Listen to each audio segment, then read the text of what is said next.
radiobar.rocks. Manuel Ugarte 2789, Barrio de Belgrano, Buenos Aires. 4783-0222.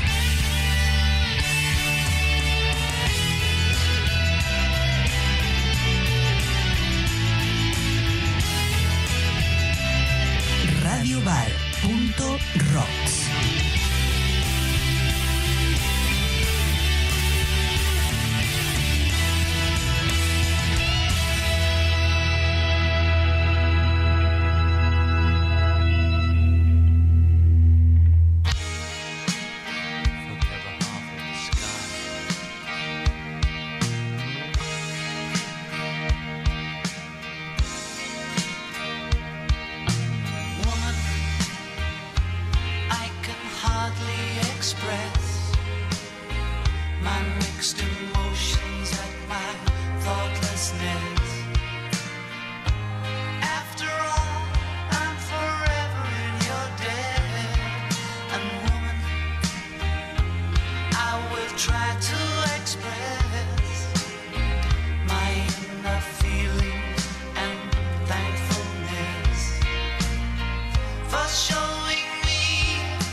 Hola, buenas noches.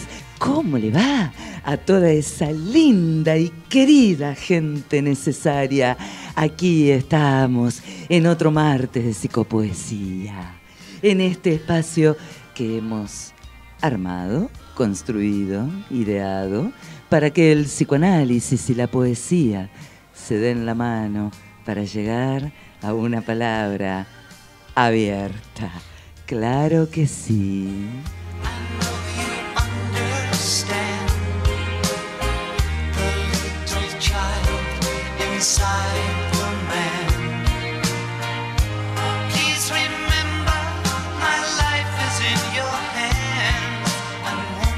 Y todos los martes acá en www.radiobar.rocks. Y también pueden llamarnos al 011-4783-0222.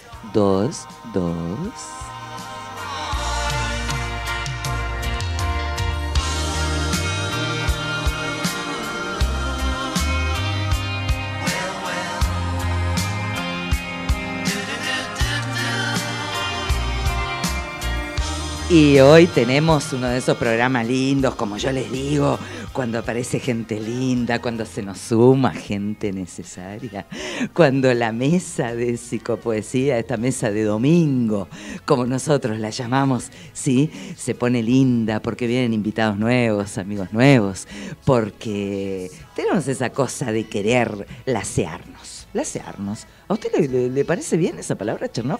Lacearnos. Lacearnos. Con Z. Y bueno. Como hacer lazo. Como hacer lazo, tal cual. Bueno. Tal cual. Y tenemos, bueno, esa alegría de estar junto a un amigo nuevo. Y vamos a compartir esta obra maravillosa que en un punto, y por qué no, en varios, atraviesa esta cuestión del amor y atraviesa esta cuestión también de los lazos y atraviesa esta cuestión del discurso del psicoanálisis y la literatura, y claro que sí. Y ya te vi, Raulito Romero, muchas gracias por tus deseos. Y nuestro amigo dice algo así.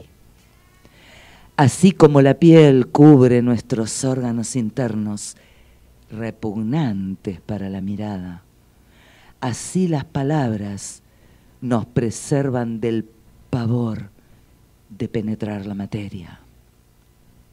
Nos permite olvidarla, omitirla, recortando y renombrando los objetos. Se trata de un orden irreal, un orden soñado por las palabras que salvamos de nuestro miedo más profundo.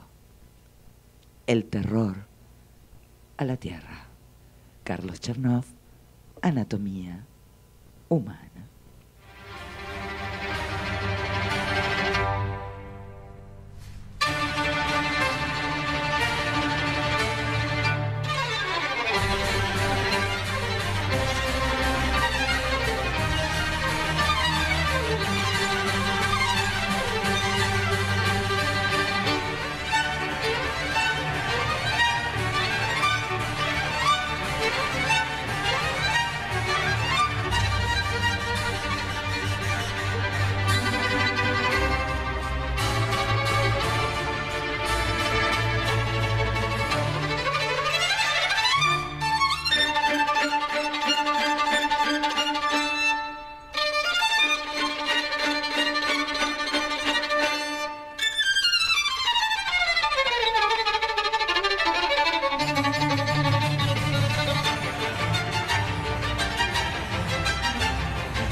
Y acá me puse a bailar un poquito con David Garrett. ¿Cómo le va, querido amigo Carlos Chernoff? Muy bien, ¿qué tal? ¿Cómo estás? Bueno, un placer recibirlo, un placer tu generosidad, que te la agradezco muchísimo de estar aquí en Psicopoesía. No, gracias a vos por invitarme. Bueno, vamos a hablar un poquito. ¿A vos te parece que esto que yo dije hace un ratitito en la presentación, el amor y los lazos y ese discurso, eso que los psicoanalistas llamamos losange, entre el psicoanálisis y la literatura, esa relación es como algo que atraviesa tu obra, que por otro lado es vastísima y en la cual nos vamos a meter, ¿sí? Sí, me parece que sí, que las dos cuestiones están presentes en los libros. El amor, no como uno lo entiende normalmente, digamos, Ajá. sino más bien justamente como lazo. A veces es un lazo incómodo también. También. Y a veces no se distingue tanto del odio. Quiero decir, porque tanto el odio como el amor buscan la proximidad con el objeto. Ajá. Buscan estar cerca. Ajá. El amor por ahí para desearle el bien al objeto y el odio para hacerle el mal, ¿no? Pero vos fíjate que es muy lindo esto que decís, por lo menos para mí es muy interesante, porque uno generalmente piensa que el odio quiere la distancia del objeto, y yo creo que quiere un acercamiento mucho más cercano, valga, Claro. que el amor. Sí, el amor trabaja sobre orificios naturales, el Claro. odio quiere abrir orificios nuevos. Quiere abrir orificios. Muy bueno. Te voy a tomar después, ¿eh? Yo vi por ahí que estuviste dando masterclass, creo que el año pasado, en algún lugar, algunas de esas clases, esas ponencias. Bueno, yo después voy a tomar nota de todo lo que digas. Decime, Carlos, empezás en la literatura de grande, como vos decís por ahí. Sí. ¿Sí? Pero antes de eso, habías escrito poesía. Sí, yo escribí poesía entre los 18 y los 25 años. Ajá. Después, en realidad antes me recibí de médico y dejé todo eso, Ajá. todo lo que era ficción, poesía, porque también leía narrativa. ¿Tenías un papá que era muy lector y que te hizo incursionar por estos lares? Sí, Ajá. era como más que me hizo incursionar más bien que lo veía leyendo, ¿viste? Claro, Esas bueno, cosas que van ya por, es algo. van por Sí. el ejemplo, digamos. Claro. Y a los 35, o sea, durante 10 años me dediqué solamente al psicoanálisis y a la psiquiatría. Y a los 35 me di cuenta que me sentía muy mal, muy infeliz. Y ahí empecé a escribir, pero escribí narrativa. No sé bien por qué, dejé la poesía y empecé con otra cosa. Y nada, me fue bien, qué sé yo, y acá estoy. Muy bien, y muy bien te fue. Sí. Sí, y muy bien. Porque, a ver, si a vos te parece bien, vos sos una persona premiada. Sí. Sí, Planeta te ha premiado. Corregime, por favor, si me equivoco. Consejo Deliberante te ha premiado. Sí. Sí. Y apostaste al premio. Sí. Vos dijiste en algún momento, esto con una libre interpretación mosquera, ¿sí? ¿Acá está el premio o vamos por la vía del premio? Si yo dije como... No, te digo, es una lectura mía, ¿no? Vos dijiste, acá premian, bueno, me presento, voy por el premio. Sí. Por eso te digo, en el terreno de la literatura, en el terreno literario, en un primer momento, allá, por los 35, Sí. vos dijiste, acá está el premio, vamos, ¿dónde está el premio? ¿Sí? Sí, absolutamente. ¿Y cómo es eso? Porque vos sabés que es un temita, el temita de los premios. Mira, por un lado, yo a los 35 ya me sentía demasiado psicoanalista y para nada escritor. Ajá. Escribía en las vacaciones, Ajá. en secreto. Ningún amigo mío ¿En sabía secreto? eso. Sí, escribía en secreto. Ajá. O sea, mi esposa lo sabía porque no me quedaba Bueno. más remedio, ¿no? Sí, no tenías que escribir adentro del baño. Claro, sí. ¿Qué haces que en la cocina porque no venís a la cama? Claro. ¿De qué te pasa? Y los premios por un lado eran como un reconocimiento en el sentido de como un testeo del valor de la obra para mí, Ajá. al principio. O sea, si era como decir, bueno, si me aceptan o si me premian, aparte también podía haber sido más humilde y esperar simplemente que me acepten, que ir a un editor y decirle, che, ¿me querés publicar este libro? Ajá. O pagar una edición, o empezar a dar No, vueltas. ya pagar una así, ¿no? edición ya era ¿Viste? Después cuando, qué suerte, ¿cómo te quiero, Chernov? Qué suerte que vos lo decís, porque después cuando uno lo dice, y bueno, desde un lugar mucho más humilde, ¿no? Eso de no pagar las ediciones, ese tipo de cosas, queda como que tiene un ego desenfrenado, pero Claro. bueno, no estaría mal. No, puede ser que uno tenga un ego desenfrenado. Es indudable que uno hace un tremendo esfuerzo sin ningún tipo de resultado, digamos, previsible, ¿no? Ajá.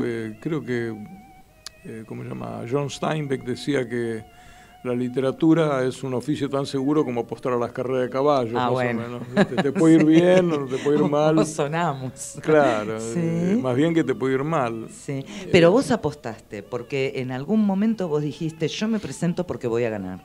No, en realidad no creas. Cuando gané el premio Quinto Centenario, me acuerdo que... El que otorga la la- legislatura. Sí, la Ajá. legislatura de Buenos Aires. Me acuerdo que yo entraba en ese momento a mi casa, como a la 1:00 de la mañana, porque venía de escribir en el consultorio. Ya ahí en esa época ya escribía con más regularidad. Ah, ¿hablamos de la época del Sistema de las Estrellas? No.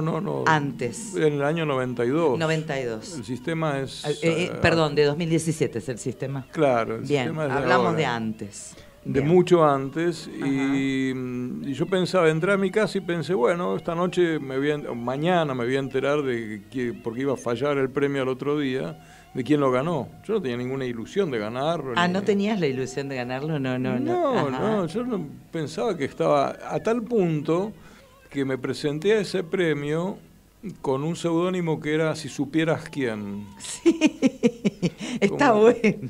Claro, como diciendo... Pero aparte no es un nombre, es una frase el seudónimo. Claro, pero es también una frase que especula con que los premios están arreglados y cosas por el estilo. Entonces, como yo no confiaba en los premios, Ajá. jugaba con el misterio de, mirá que soy otro, que soy un... Si supieras quién. Claro. Pero si mi memoria no me falla, porque estamos haciendo así como un paneo por tu vida literaria, ¿sí? Para que la gente te conozca, el que no te conoce, el que osó no conocerte, aún, ¿sí?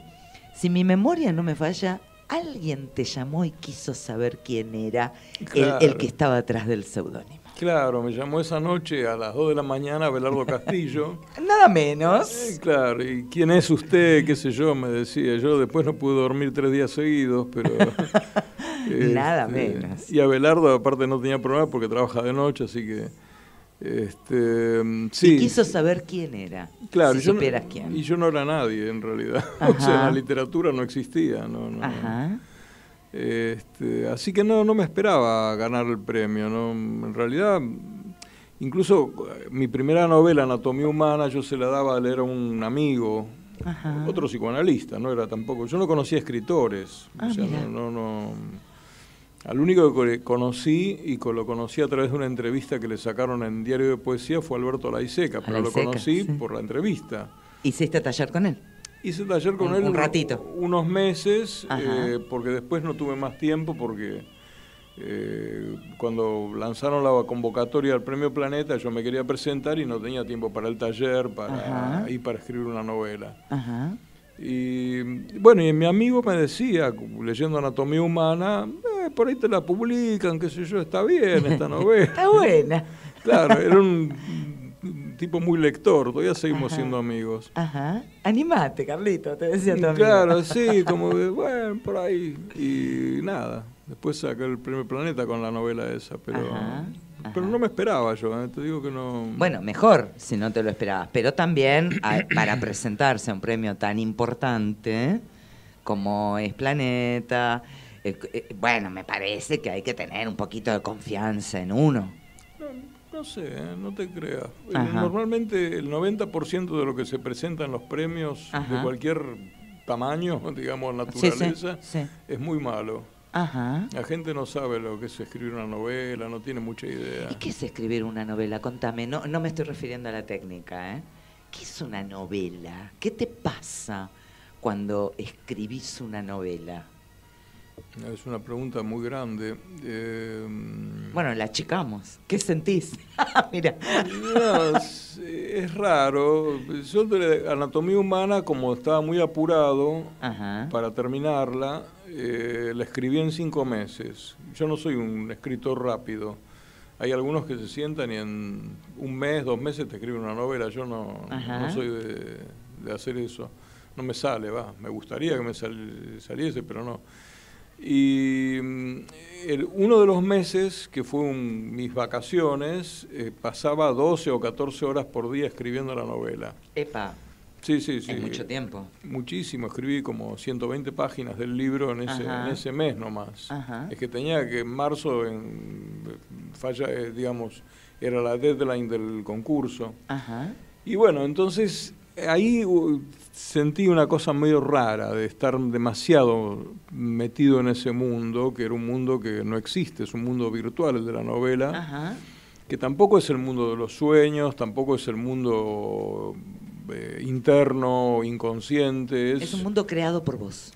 Es un mundo que también es creado por uno, pero tiene cierta autonomía y tiene ciertas reglas propias. Ajá. O sea, hay escritores que se quejan, por ejemplo, de los personajes. Por ejemplo, Ian Forster decía que cuando empezaba una novela ponía a todos los personajes contra la pared y les decía tranquilitos. Me encanta. Claro, como que no agarren la manija, digamos. Me encanta eso, tranquilitos. Sí, como que no jodan. Como que no jodan, tal cual. Claro. Me voy a sacar la chalina porque viste que estoy como muy españolizada con esto, pero hace frío. Me parece bien. El autor domina al personaje. ¿Hay esta cosa que en algún momento era como la fantasía de que el personaje terminaba dominando al autor? Es un poco teatral eso. Un poco teatral, lo que por pasa eso me saqué la chalina. No, lo que pasa es que no es que el autor domina o el personaje domina. Yo creo que llegan a hay reglas de juego. Vos no podés transgredir ciertas reglas porque el lector se da cuenta y te tira a la basura. O sea, se le cae el libro de la mano. Ajá. Reglas me refiero a que si vos empezaste con un cierto diseño del libro, por ejemplo, qué sé yo, es un cuento de hadas, no puede haber semáforos ahí. Claro. Y si un personaje es de determinada manera, aunque los personajes van a tener riqueza y van a modificarse durante el libro y tienen muchos aspectos, muchas facetas, etcétera. Sí, un personaje X, por algún motivo, maleficio, seguimos en el cuento de hadas, maleficio u hongo que comió, se puede convertir en un semáforo. No, digamos, o se puede convertir en algo, jugando con eso. Puede cambiar, claro, sí, puede cambiar, pero no puede cambiar para cualquier lado. Claro. Y vos te das cuenta y el lector se da cuenta. El personaje no se da cuenta porque no está vivo, no existe, pero... Ajá. No sé, yo al principio los personajes míos eran como funciones de la trama del libro, no me interesaban en sí mismos. En una novela que estoy escribiendo ahora, en la cual ando un poco perdido con la trama, dejé que me guíen los personajes. Ah, me encantó. Sí, o sea que en lugar de ponerlos contra la pared dije, bueno, salgan muchachos. Vamos a jugar un poco, vamos a hacer un picadito en la esquina. Claro, está bueno. Me haces acordar a Pirandello con esto de los personajes en busca de un autor. Claro. Sí, y hace algo así. Sí. Ajá. Y los saqué de esa pasividad y los dejé a ver qué harían en tal o cual situación. Y es como que me dejo llevar. Pero eso requiere un esfuerzo, es un trabajo. El del escritor es un trabajo. Ah, sí, es un bruto trabajo. Un oficio. Sí. O sea, está teñido de un montón de cosas. Lecturas. Sí, muchas lecturas. Sí. Contacto con otros. Qué sé yo, no sé, de repente. Y también esta cuestión de lo rutinario. ¿Tiene una rutina el tema del escribir?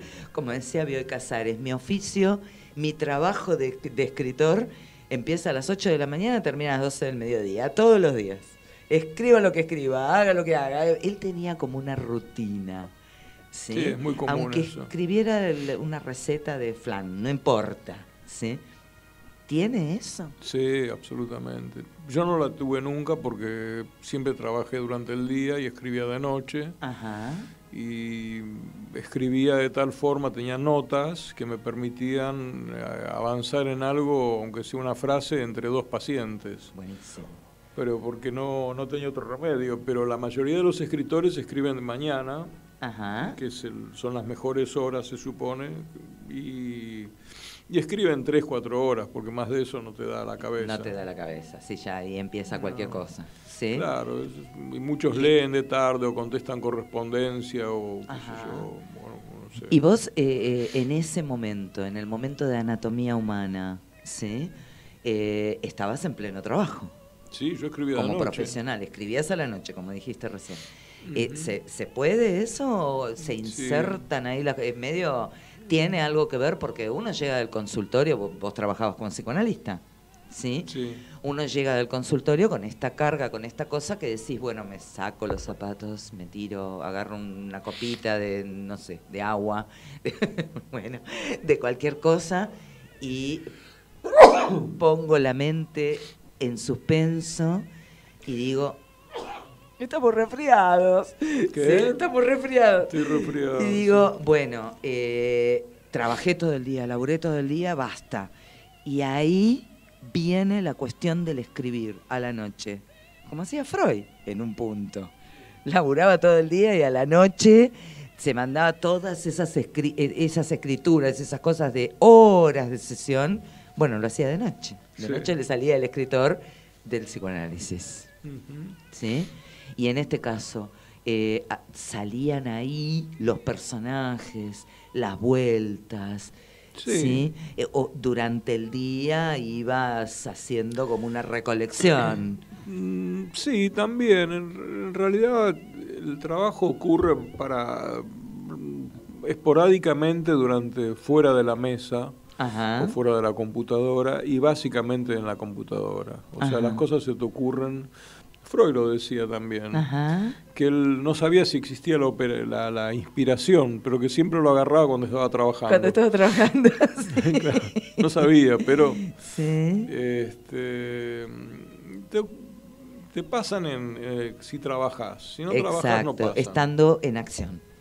Claro, porque de día se te ocurren cosas esporádicas. Yo siempre tengo unos papelitos para anotar, claro. y anoto una frase o una idea.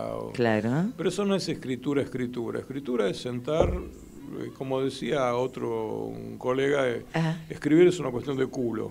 Sí, o sea, poner el culo en la silla. Poner el culo en la silla y bancársela y uno tiene un resorte y se quiere levantar todo el tiempo. Sí, tal cual. Y decime, hablando de esto de poner el culo en la silla, yo tenía un profesor, no tiene nada, mucho no tiene que ver, pero, que decía, basta con esto de decir cola, porque cola tienen los animales, los perritos, los gatitos, los leones, los seres humanos tenemos culo. Exacto. ¿Sí? Y ahí viene esta cuestión del lenguaje.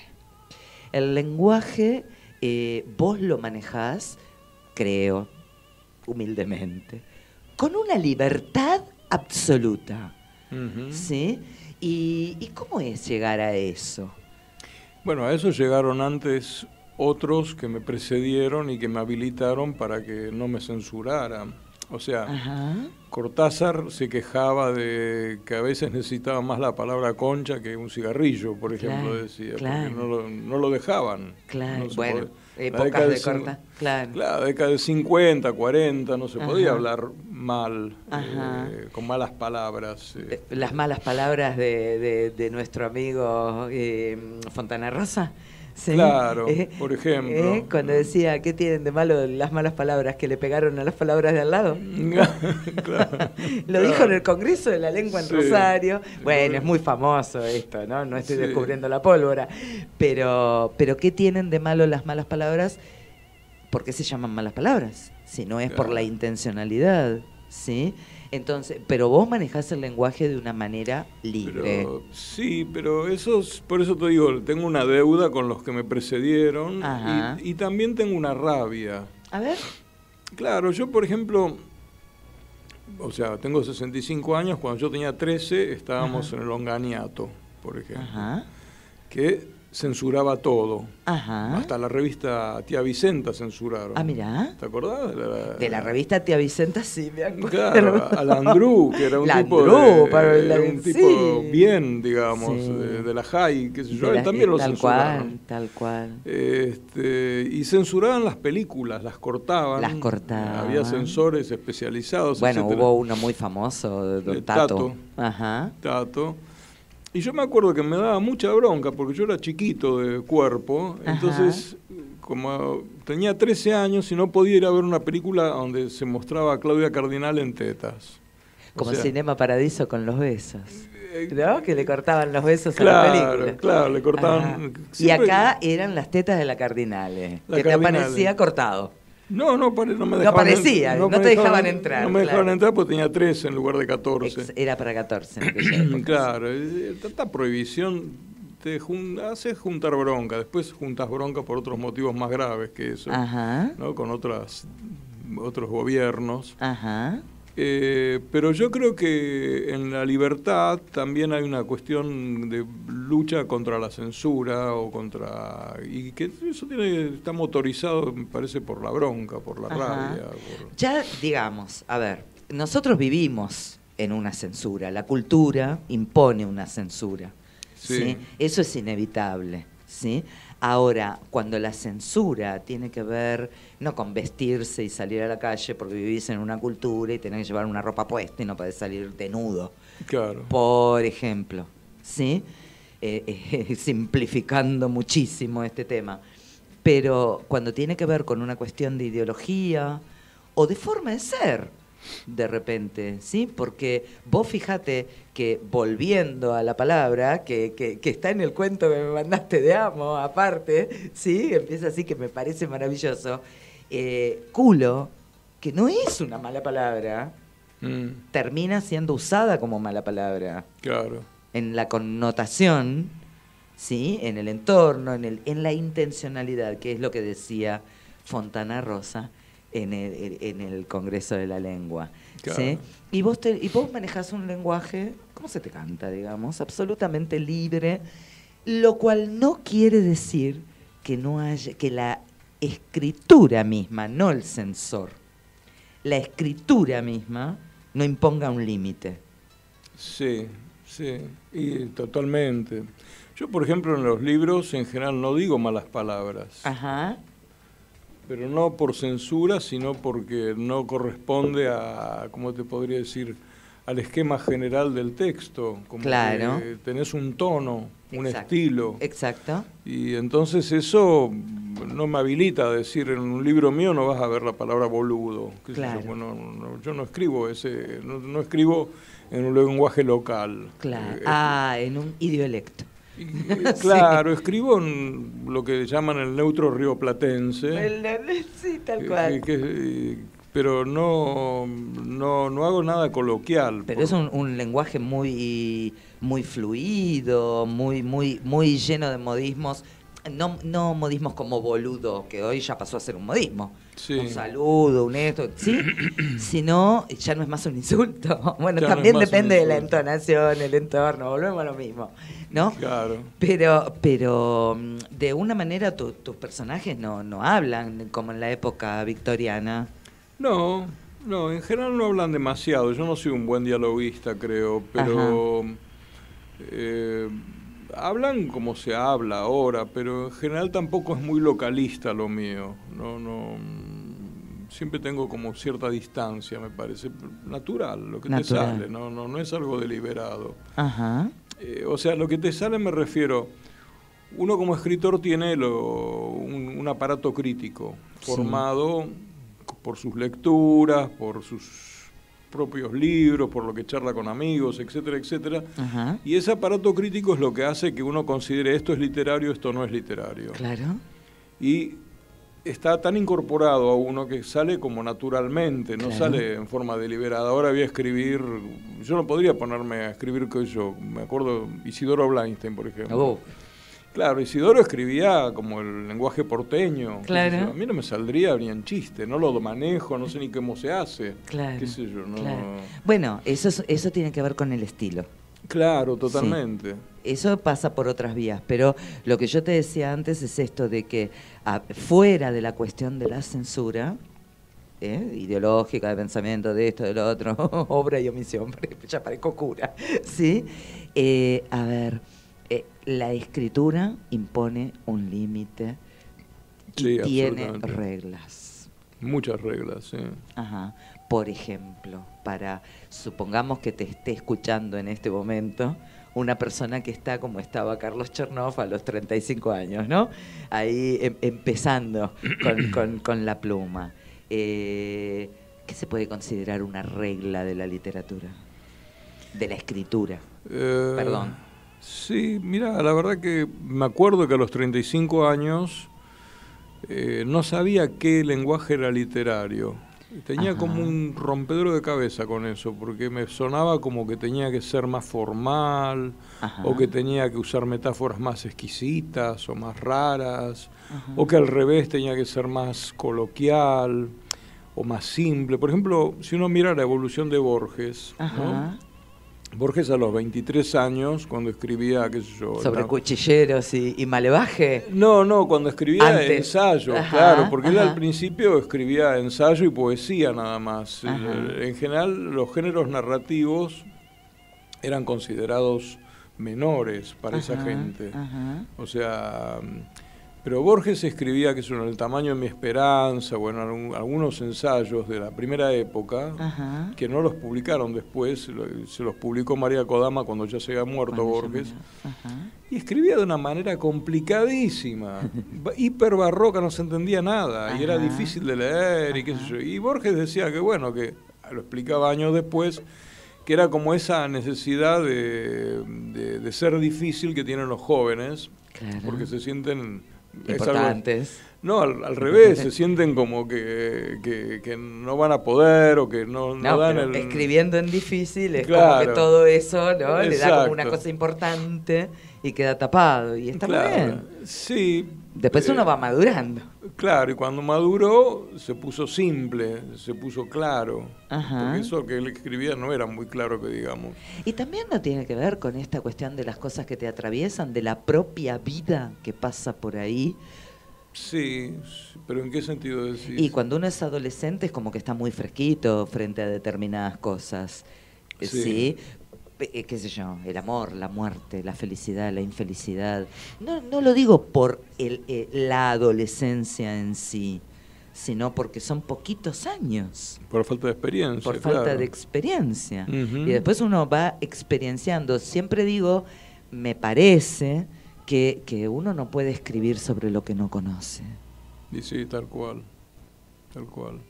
Entonces, a veces lo conoce poquito, ¿no? Como pasa en el momento de la adolescencia y tiene esta genialidad, bueno, estamos hablando ni más ni menos que de Borges, obviamente, una genialidad indiscutida, pero por ahí le faltaba todavía un golpe de horno. Y sí. Ahí digo, ¿no? Sí, y le faltaban años y lecturas y encontrar su estilo, y aunque lo encontró bastante rápido en realidad. Y las amistades, y el amor o el no amor o lo que fuere, por ausencia o por presencia, claro. Pero faltaba esas cositas, esos condimentos por su literatura, me parece. Sí. ¿Sí? Después lo arregló bien. Digamos. Lo arregló bien y doña Kodama ayudó un poco y acá tenemos un montón de cosas, por suerte. Sí, ¿no? Sí, pero son libros muy difíciles de leer y se nota que son primeros libros. Y muy buscados por el psicoanálisis, don Borges. ¿Sí? Sí. Están esas 5 conferencias en la escuela freudiana que son magistrales, ¿no? Sí. Y donde habla precisamente de esto, del escribir, de la poesía. Pero ya era un Borges un poquito más grande. Sí, el Borges grande, grande, ya Sí. de ahora porque se murió hace como 30 años, pero Sí, bueno, de ahora. pequeño detalle, Sí. pero... Y en vos, ¿hay eso? El escritor como escritor joven, ¿sí? Que empieza en la época de Anatomía Humana, Ujú. ¿eh? Y el adolescente escritor como escritor, ¿sí? Pero bueno, 35 años, no eras adolescente, pero tampoco eras tan grande. Ujú. Ahora, a esta etapa, a Amo, Sí. que es tu último libro, del cual ahora vamos a hablar en unos minutitos, ¿sí? Ujú. ¿Hay algo parecido a esto? ¿Hay un salto ahí? Y vas evolucionando y vas dejando de hacer ciertas cosas y empezás a hacer otras. Aparte de lo que uno diría como evolución, también hay un agotamiento. Es decir, cuando vos ya hiciste algo, ya Ajá. escribiste algo, no lo repetís, porque si no te Ajá. estás autoplagiando. Ajá. Salvo que Este, hagas esas sagas. Sí. Viste que viene parte 1, parte 2, parte 3. Cuando Podés- llegaste a la 4 dijiste, ¡basta! Claro. El lector dice, ¡basta! Sí, no, es que hay gente de, qué sé yo, tipo Tolkien, que son gente de Bueno. un solo libro, Ajá. o largo, digamos. Ajá. Pero sí, hay una evolución, también hay crítica acerca de lo que hiciste antes, Claro. y algunas cosas te gustan y otras no. ¿Vos te reconoces a vos en Anatomía Humana? Sí, absolutamente. Ajá. Cuando vos escribís es como una especie de psicoanálisis al revés, porque es un psicoanálisis a posteriori. Ajá. Es como que vos te relees y decís, esto es lo que me preocupaba. Ajá. Es como si fuera una escucha en algún sentido. Ajá. ¿Entendés? Porque vas viendo, ¿cómo insisto en este tema? ¿Cómo hiciste en este tema? Parece que esto, que por ahí no lo sabías. ¿Y cuál es el tema recurrente, el tema que insiste en Chernov?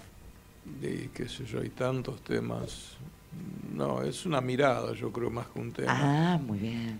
Es una mirada sobre la vida, sobre Una mirada social, humana. Claro, y también un recorte de las cosas que me interesan y las que no. Qué sé Ajá. yo. Por ejemplo, yo nunca pude leer completo un diario, porque no... Te aburre. Me aburre, pero... Pues, te hasta cuento, las yo empiezo lágrimas. los diarios por la parte de atrás.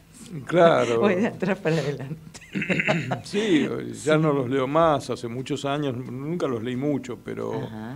quiero decir, uno tiene su mirada, sus centros de interés, Ajá. y cuanto más, yo creo que cuanto más restringida y más focalizada está la mirada es mejor, porque es más, apunta más al estilo, a la originalidad, Ajá. a que seas distinto de los demás. Si abrís demasiado es como algo así como el que mucho abarca, poco aprieta. Ajá. ¿Entendés? Como que si abrís demasiado el abanico. Sí, Sí, el diafragma sí, de la el diafragma. cámara, Ajá, digamos, ajá. y querés mostrar todo, Ajá. terminás con la nada, ¿no? Terminás con- Entre el todo y la nada hay un pasito. Claro, Sí. terminás con una cosa amorfa, qué sé yo. Ajá. Pero sí, yo supongo que hay Y como- te lo pregunto además, ¿no? Porque entre el salto, la línea conductora o lo que fuere, el lazo, ¿por qué no?, entre Anatomía Humana y Amo, ¿sí? Sí. Por lo menos Amo es el último publicado, presentado el 7 de mayo en la Feria del Libro, ahora vamos a hablar de él, pero pasó por allí el Sistema de las Estrellas. En el Sí. Sistema de las Estrellas vos hablabas, que está bien, ya estamos en 2017, ¿sí? Pero hablabas de esa distopía, Ujú. ¿sí? Y a mí me encantó. Me encantó eso de querer y de apostar por una distopía. A ver, contanos un poquito, ¿qué es una distopía? Bueno, la distopía es como lo contrario de la utopía. La Ajá. utopía viene de la idea es una idea de Tomás Moro, la palabra la acuñó Tomás Moro, Ajá. y se compone de eu, como que es lo normal o lo bueno, Ajá. ¿no? Como por ejemplo una eutanasia es la buena muerte, La buena muerte. pero también de la palabra las dos coinciden en el principio de la utopía, que quiere decir un no lugar. O sea, como si... No hay lugar para lo bueno. Claro, como si Tomás Moro hubiera dicho, esto de las utopías está lindo en los papeles, pero es imposible. Exacto. La distopía es un mal lugar. Ajá. Es un mal lugar y es lo que normalmente se escribe, porque la utopía es un ensayo, suele ser un programa político, la República de Platón es una utopía, Ajá. y las distopías, que son múltiples, son muchas, 1984, Un Mundo Feliz, que yo hay Ajá. 1000, son mundos futuros donde todo salió mal, digamos. Donde todo salió mal, ¿sí? Y apuntan a una política, vos lo decís por ahí. Sí. ¿Sí? Todos son textos políticos en realidad, Ajá. solo que unos son de ficción, las distopías, Ajá. y los otros son programas políticos más serios, digamos, Y como si se pudieran realizar. Ajá. Y hablando de esto de la ciencia ficción, ¿es El sistema de las estrellas un libro de ciencia ficción? Mira, se podría decir que sí, o de ficción especulativa, o Ajá. conjetural, qué sé yo, porque Ajá. no hay naves espaciales y batallas No. con marcianos. Ajá. La ciencia ficción es muy amplia. Ajá. Y, por ejemplo, Anatomía Humana también se podría decir que es de ciencia ficción. Ajá. Porque Bueno, todos tienen algo de ciencia ficción. Acá tengo el Desalmado, No, tiene esta cuestión. Pero Sí. Anatomía Humana más porque es como un fin de mundo. El Desalmado es... Es más apocalíptico, Anatomía Humana. Claro, Anatomía es un Ajá. fin de mundo y el Desalmado es una especie de literatura más tirando a fantástica. Ajá. Y también realista, porque podría ser todo eso que el tipo cree, no se sabe nunca si es cierto o no. Exacto, exacto. Contamos, El Desalmado, otro de tus libros, recordame el año. El año que se publicó en el 2011. 2011, lo tengo por acá en la manito, ¿sí? Dice algo así, como para que la gente entienda de qué estamos hablando. Exacto. ¿No? Según una antigua leyenda aborigen, estoy leyendo la contratapa, ¿sí? Según una antigua leyenda aborigen, cuando se paren gemelos, uno de ellos nace sin alma. Como los indios no saben cuál de los dos es el desalmado, para evitar que se endiable, entre comillas, los sacrifican a ambos. Ujú. Ah, bueno. Y te metiste con eso. Y Sí. esa leyenda, decime, es como esta cosa freudiana de inventar determinados mitos, como el mito de la horda primitiva y qué sé yo. No, ¿Esta no. leyenda existe realmente? Existe, está en la rama dorada. Apasionante. ¿Está en la rama dorada? Apasionante. Existe y existen variados pueblos además, no solo Ajá, en uno. ajá. Es que realmente el fenómeno de los gemelos, Ajá. que no es frecuente en No. la especie humana, es medio siniestro, es el fenómeno del doble. Entonces Es un tema el del doble. es un tema en sí mismo. Ajá. Entonces es lógico que... Uno siempre tiene, a veces, ¿no? Si te pones un poquito como a divagar un poco, ¿sí? En el buen sentido lo digo, tiene como esa cosa de que por algún lugar hay películas, hay literatura, bueno, hay creo que un libro, si no me equivoco, Dostoyevsky es, el del doble. Sí. Hay el hombre que duplicado de Saramago, qué sé yo, hay un montón Sí, hay muchos con esta con fantasía dobles. de que por algún lado hay alguien como yo. Sí, sí, y es siniestra siempre, porque si hay alguien como yo, Ajá. es como un mensajero de la muerte. Exactamente. Sí, Exactamente, está muy buena esa. claro, es como William Wilson, del de Poe, Ajá. como alguien que lo va a reemplazar. Alguien que lo va a reemplazar. Claro. Exacto, o sea, en definitiva no voy a morir. Sí. Porque alguien como yo queda en mi lugar. O voy a morir porque me van a sacar de mi lugar. Porque me van a sacar. van a Bueno, ahí usurpar. sería la fantasía más paranoica, Claro. digamos, ¿no? Y Pero sí. yo la vi de una manera más romántica, Chernoff. Sí, pero bueno, cada uno. Pero bueno, el desalmado también. Una invitación, yo diría, una fiesta. Al texto, una invitación a la fiesta del texto, porque Claro. realmente meterse en esto y meterse en esta historia y en esta forma tuya de escribir, como decíamos antes, como yo decía antes, tan suelta, ¿sí? A mí me parece que tu literatura, tu escritura, porque, a ver, vos sos escritor. Además de médico, que no lo dijimos al principio, pero bueno, ya estaba publicado por ahí, médico, psiquiatra, psicoanalista, ¿sí? Vos sos escritor, y un escritor, según he leído en alguna declaración tuya con la cual concuerdo, en alguna entrevista, un escritor tiene que estar preparado para todos los estilos. No puede circunscribirse y estar atado a una forma, qué sé yo, escribo novela, punto. Se termina. Y si mañana se me da por escribir cuento, claro. Y si mañana se me da por escribir yo soy escritor. A ver, es así, ¿no? Porque yo tengo como una guerra con eso, ¿viste? A veces los poetas no quieren que se los llame escritores. Algunos poetas consideran que es como una especie de decirle escritor, es como algo, ¿cómo se dice? Se me borró la palabra, pero como desvalorizar. Peyorativo. Peyorativo, ahí está, como algo peyorativo. Y no, para mí dignifica mucho más a la persona que escribe. Sí, sí. Sí, yo en una época pensaba que uno debería poder escribir cualquier cosa, que sea composición, la vaca, y sacar de eso una genialidad. Sí. Después me di cuenta que no es así, en realidad es más difícil la cosa. Obviamente que es más difícil, pero sos escritor, no puedo decirte, bueno, novelista. No, yo te digo escritor. Pero intento, por ejemplo, hace rato escribir un ensayo y no me sale. O sea, no encuentro el tono, me pongo demasiado crítico y nunca me alcanzan las citas y las notas y las qué sé yo. Y entonces no encuentro el tono, pero lo estás buscando. Sí, pero no lo encuentro, hace como 4 o 5 años ya. ¿Ya lo encontrarás? Te llevó 35. Es cierto, pero uno dice, bueno, más práctico es escribir otra novela que me sale más natural, te sale o más cuentos. ¿Eso es lo que estás preparando ahora, el ensayo, o hay otra novela? Estoy escribiendo otra novela. ¿Tiene ya nombre? ¿Todavía no? Todavía no. Bueno, ya sabremos de ella. Por ahora estamos con Amo. Sí. Que si vos me lo permitís, por favor, ahí tenés algo señalizado, espero no sacártelo, bueno, no importa. Lo sacamos.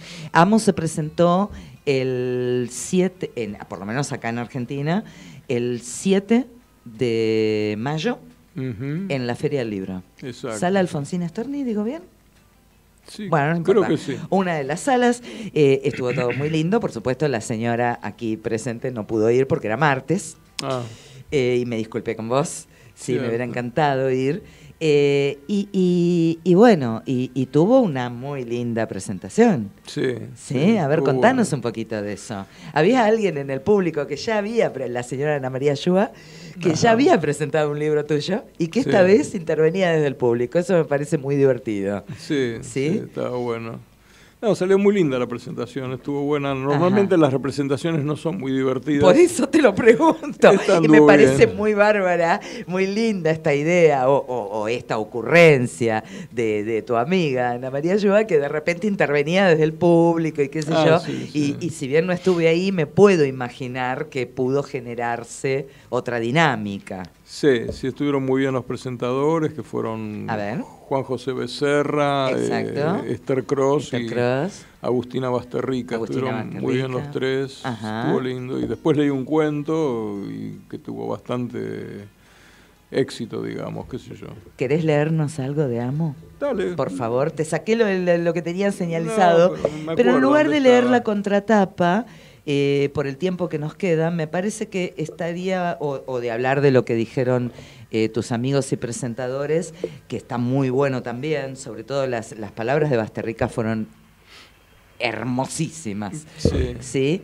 Con respecto a Amo, me parece que está bueno escuchar un poquito de Amo. Sí. Así se enteran de cómo escribo. A ver, amo en el sentido, como decía Basterrica en la presentación, en el sentido del que es dueño, poseedor, el señor, o en el sentido, del amor. Y en el que uno elija. En el que uno elija, perfecto. O en ninguno. Lo dejamos en esa ambigüedad. Bueno, les leo Amo. Uno nunca termina de asombrarse de las cosas que puede encontrar dentro de su propio culo. Todavía estoy impresionado por lo que le pasó a un ginecólogo, colega y amigo mío. 2 meses después de la muerte de su mujer, a quien amaba con locura, Mi colega tuvo una hemorragia anal extraña que no correspondía a las características de los sangrados habituales del tubo digestivo. Se parecía más a una menstruación. Reacio a consultar, como casi todos los médicos, mi colega se examinó a sí mismo. Se sentó sobre la ducha del bidet, hizo correr agua caliente y se metió un dedo para investigar. Detectó en lo profundo del recto una formación maciza y dura, idéntica al cuello del útero, que mi amigo conocía a la perfección por haberlo palpado miles de veces. Su diagnóstico de que se trataba de la menstruación no tardó en confirmarse. La hemorragia se repetía cada 28 días. Por lo menos es regular, se consolaba mi amigo. Sabía que debía hacerse estudios para descartar un tumor de intestino, pero no quería que le descubrieran el útero. Estaba convencido de que en sus entrañas albergaba el útero de su mujer. Digamos que el fallecimiento de su esposa lo había dejado bastante trastornado. Simplemente no soportó perderla. Yo, que llegué a conocerlos, siempre pensé que mi amigo la amaba en exceso. Ahora sentía que su mujer lo habitaba, como un fantasma habita un castillo. Excepto que en lugar de arrastrar cadenas y asustar a las visitas agitando sábanas, mi amigo creía que su mujer se había metido dentro de su cuerpo.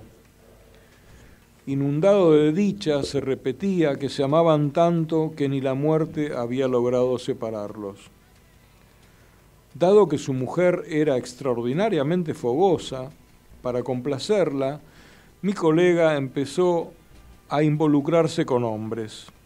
Cualquiera hubiera dicho que mantenía relaciones homosexuales, excepto él, para quien su culo era la vagina de su mujer. Lógicamente, que otros hombres hicieran el amor con su mujer a sus espaldas lo volvía loco de celos.